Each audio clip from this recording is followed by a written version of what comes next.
He vanishes into the sky aboard a golden jet, sails silently through oceans on floating palaces, and travels lands in bulletproof cars few have ever seen. Yet the world barely knows his name.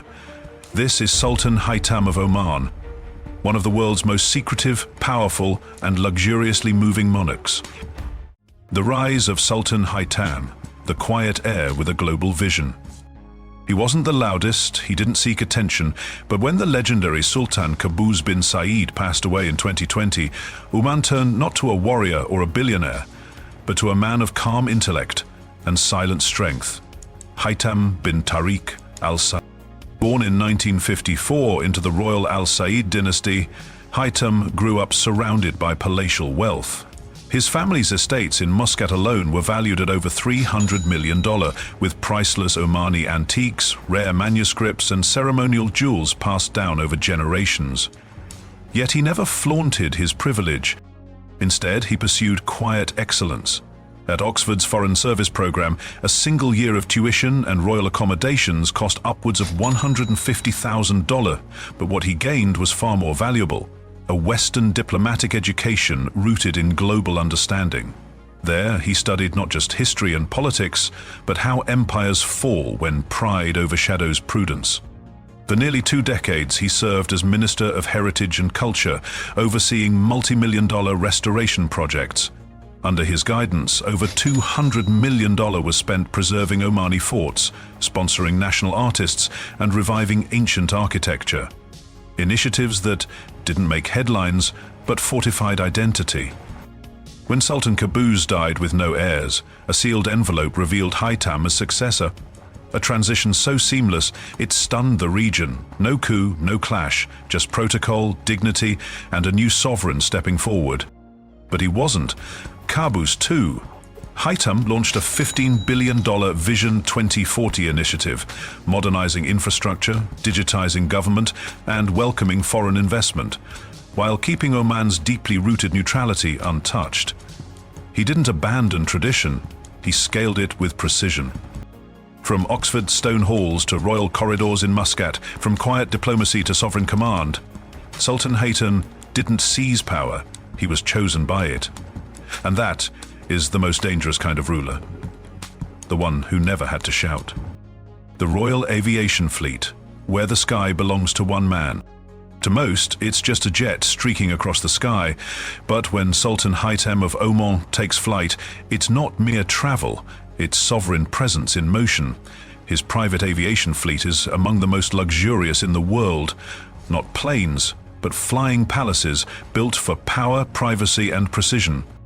At the center of this airborne empire stands a custom Boeing 747, estimated at over $300 million. This isn't just an aircraft, it's a throne in the clouds. Marble floors reflect soft gold lighting, private lounges rival 5-star hotel suites, and a full airborne command center allows the Sultan to govern from 40,000 feet. Gold-plated fixtures, custom wood paneling, and hand-woven fabrics transform the cabin into a sanctum, where decisions are made far above the noise of politics below. Accompanying it is a Gulfstream 550, valued at approximately $60 million, a quieter, faster bird designed for stealth diplomacy. When urgent deals are inked or unscheduled meetings are needed, this sleek jet lands in military zones or remote runways without alerting the public or media. No press, no fanfare, just strategic entry and silent exit. These jets aren't just status symbols, they're diplomatic tools. They allow Sultan Hitam to carry Oman's neutrality into rooms others cannot reach, and to host negotiations mid-air with world leaders, seated in leather armchairs over silver trays of Omani dates and French delicacies. Flight routes are pre-negotiated through elite diplomatic channels. In some regions, entire airports have paused civilian traffic for his discreet arrival. No markings, no leaks, only presence. Unlike rulers who flaunt their landings, Sultan Hitam's fleet is about mastery without noise. Every takeoff is a chess move, every descent a message. Because when you're a monarch who governs from above, you don't just fly, you glide through clouds like you own them. And in his sky, no one lands without permission. Supercar convoys and ground movement, when steel and silk travel together. When Sultan Haitham moves on land, it isn't just transportation, it's choreography. No horns, no flashing lights. Just silence, symmetry, and steel gliding through the streets with the weight of a kingdom. At the head of this procession, a Bugatti Chiron valued at over $3 million. But in the Sultan's world, that's just the base. His version is armored with bulletproof glass, flame-resistant plating, and tires that function even when shredded. Inside, Omani leather wraps the seats, perfumed with custom blends of frankincense and myrrh. Behind it follows the Mercedes-Maybach S600 Guard, a $2 million fortress on wheels. Resistant to armor-piercing bullets and grenade blasts, it's designed for silence and survival. The cabin?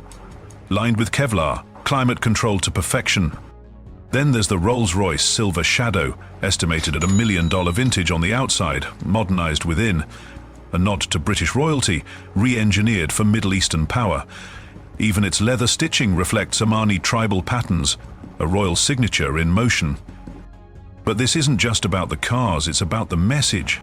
Flanking the fleet are security SUVs, each worth over $500,000, equipped with drone jammers, encrypted comms, and elite drivers trained in evasive tactics. Roads are cleared, flight landings align with motorcade timing. From palace to plane, every second is controlled. And yet, there's beauty in the precision. Colors aren't random, they match Omani heritage. The scents in the cars? Distilled from 3,000-year-old resin traditions. Even the silence is engineered. Sultan Haitham doesn't drive. He glides, guarded by steel wrapped in silk and followed by shadows. Where others roll with chaos, he moves with legacy. Because when a sultan travels by road, every mile is monarchy, and every turn is watched, not just by cameras, but by history itself.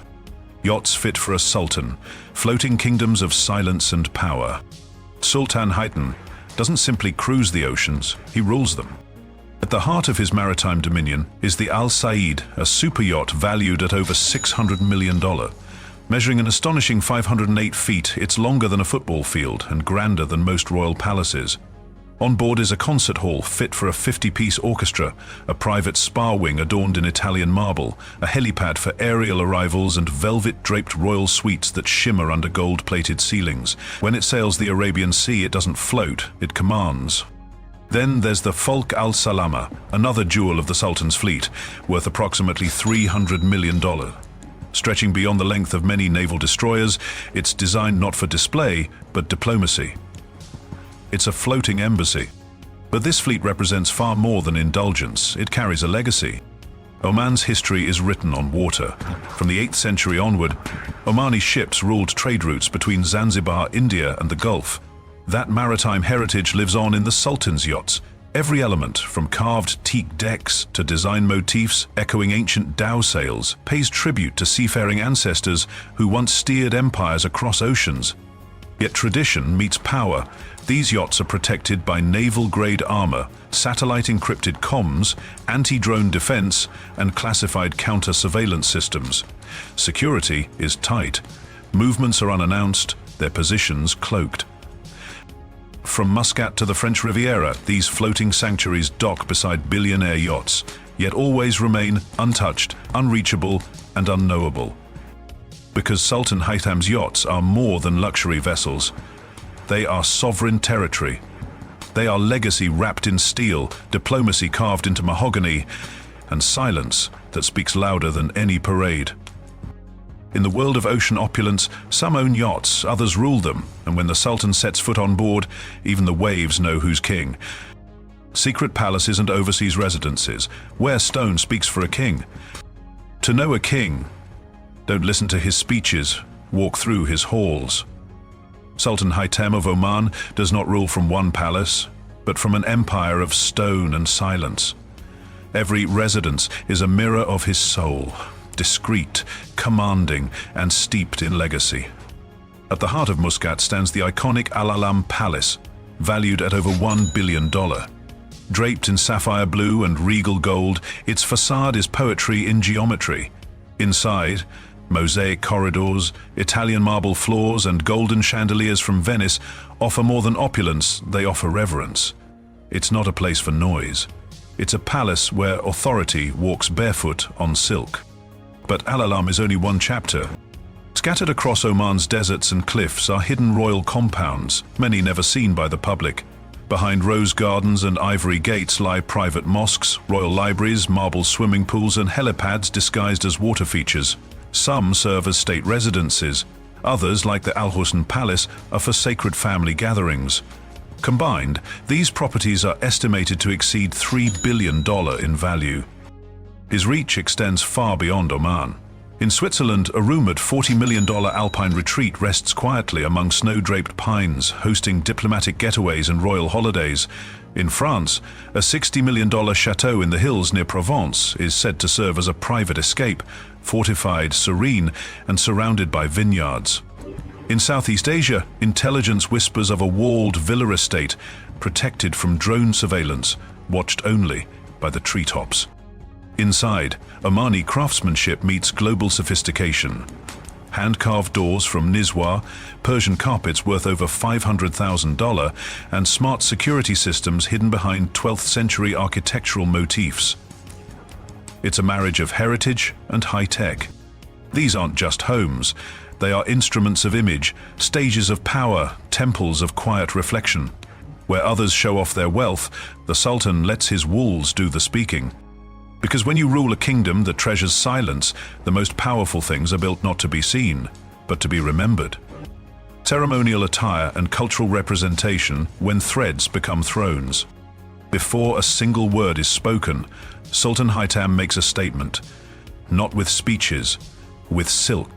In a world ruled by grey suits and Western minimalism, the Sultan of Oman enters like a vision from another age, draped in white, edged in gold, and wrapped in the silent weight of heritage. His attire is not mere clothing. It is strategy woven in tradition, a walking emblem of a kingdom that never had to shout to be respected. At the center of this regalia is the disdasha, Oman's traditional robe, custom-tailored from Egyptian cotton, hand-finished with gold-threamed tassels. The Sultan's wardrobe reportedly includes over 500 custom pieces, with ceremonial robes alone valued at over $2 million in total. On state occasions, he dons the bisht, a cloak reserved for sultans and statesmen. Woven with real gold filament and edged with velvet imported from Syria, each bisht can cost upwards of $25,000. It doesn't flow, it glides. Draped over his shoulders, it transforms every hallway into a royal procession. But it is the khanjar, the traditional Omani dagger, that speaks the loudest. Encrusted with diamonds, emeralds, and mounted on a belt of hand-stitched leather, his ceremonial khanjar is valued at over $150,000. It is not worn, it is wielded. A silent heirloom that whispers lineage and leadership in every glint of silver. His accessories? Rings of pure gold, handed down from previous sultans. Frankincense oils extracted from Salalah groves, bottled in crystal flacons worth $5,000 each. His turban, tied in the southern Dhafari style, signals both regional roots and royal status. Even on foreign soil, he wears Oman.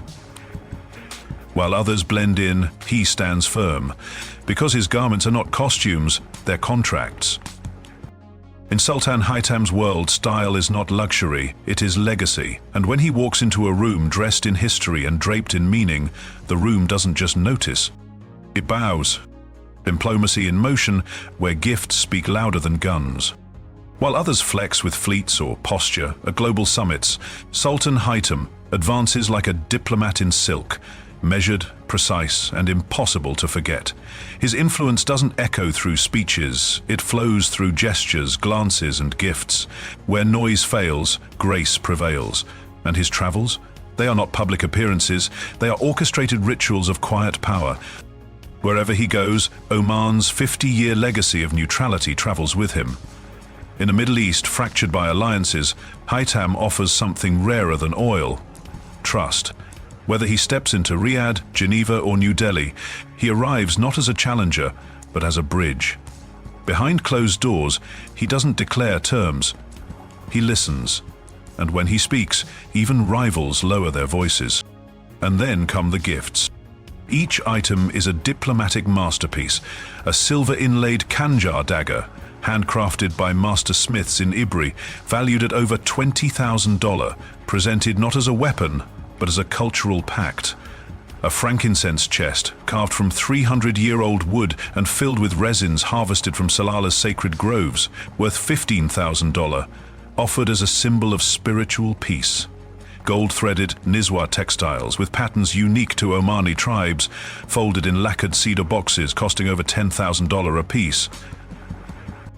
His state dinners? Never overwhelming. No overcrowded halls. Instead, private rooms with 12 guests. Antique silver and meals curated by royal chefs, using 600-year-old Omani recipes. Guests leave not impressed, but transformed. Even his silence is strategic. No cameras, no grand speeches, just a perfectly chosen sentence spoken at the perfect moment and a gift that tells a story without needing subtitles. Because Sultan Haitham doesn't play politics, he composes diplomacy. He doesn't force alliances, he cultivates loyalty. And in an era where rulers scream for attention, he remains still. And that stillness, it moves nations.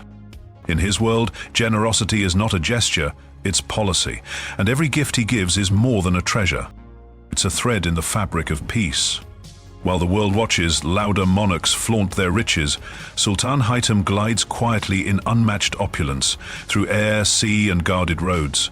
His Boeing 747 is a flying palace.